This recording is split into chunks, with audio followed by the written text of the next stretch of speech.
మనమైతే పొగాకు నాటాము ఫ్రెండ్స్. నాటి ఒక 4 days అయింది.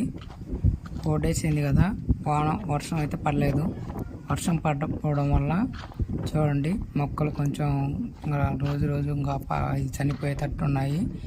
ఇలాగా చనిపోవడం వల్ల రైతుకి ఒకసారి నాటామనుకో ఒక 30-40 వేలు అవుతాయి 5 ఎకరాలకి.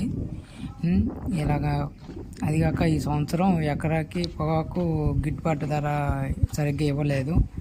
అదిగాక ఎకరాకి నారు 15,000 ఇవ్వాల్సింది 8,000 నాటమన్నారు. ఇలాగ సాలు తోలాలంట. సాలు తోలి మళ్ళీ అడ్డంగా కూడా సాలు తోలాలంట. ఎలాగంటే అలా నాటకూడదని ఐటీసీ వాళ్ళు చెప్పారు. దీనివల్ల రైతు అనేది చాలా కష్టపడాలి. అంటే కొంచెం లాసే చెప్పుకోవాల్సింది, కొంచెం లాసే. ఈ పొగాకు వేయడం వల్ల లాస్ట్ ఇయర్ కొంచెం లాభం వచ్చింది, కానీ ఈ ఇయర్ వస్తుందో కూడా తెలియదు. ఎందుకంటే ఈ వర్షాలు పడట్లేదు సరిగ్గా. ఒక్కసారి ఇంకా మొక్కలు చనిపోయాయనుకో 40,000 30,000 లాస్ అవుతాయి. దీనివల్ల రైతు అనేది ఇబ్బంది పడుతుండ్రు. రైతు భరోసా కూడా పడట్లేదు, సరిగ్గా వేయట్లేదు చంద్రబాబు గారు. తంతులు 7,000 6,000 వేస్తూ అంటున్నారు. దీనివల్ల రైతు ఇబ్బంది పడుతున్నారు. సో మనం ఏంటంటే రైతుకి న్యాయం చేయాలని, ఎలా న్యాయం చేయాలో కూటమి ప్రభుత్వం ఆలోచించాలి. దీనైనా కొంచెం ఆదుకోండి చంద్రబాబు గారు. రైతులు చాలా ఇబ్బంది పడుతున్నారు. ఇన్సూరెన్స్ కూడా ఇవ్వట్లేదు మీరు రైతులకి. ఇంతకుముందు జగన్ గవర్నమెంట్లో ఇన్సూరెన్స్ అని వచ్చేది. చూడండి, ఇప్పుడు మొక్కలు అనేది వర్షాలు లేక రైతు అనేవాడు ఇబ్బంది పడుతుండు. ఇవేం మీకు పట్టట్లేదు.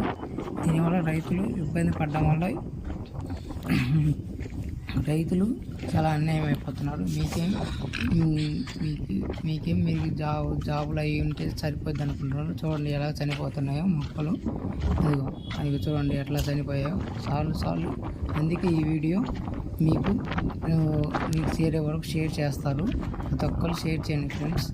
ఇది రైతులు అందరి బాధ, మన రైతులకి అందరికీ ఈ బాధ ఉంటుంది. కాబట్టి అయితే రైతు దీన్ని షేర్ చేసి అది ప్రభుత్వం దగ్గరికి చేరే వరకు చూడండి ఫ్రెండ్స్. ప్లీజ్ ప్రతి రైతు ఆదుకోండి. ఈ వీడియోని షేర్ చేసి చూడండి ఎలా మొక్కలు చనిపోతున్నాయి. వర్షం లేక రైతు కూడా డబ్బులు ఇవ్వకుండా రైతుని ఎలా అన్యాయం అయిపోతుంటే ఎవరు పట్టించుకోవట్లేదు. దీనికి న్యాయం చేయాలని కోరుతున్నాము. ఇది ప్రతి ఎమ్మెల్యే ప్రతి మినిస్టర్ చూడాలి. చూసి దీనికి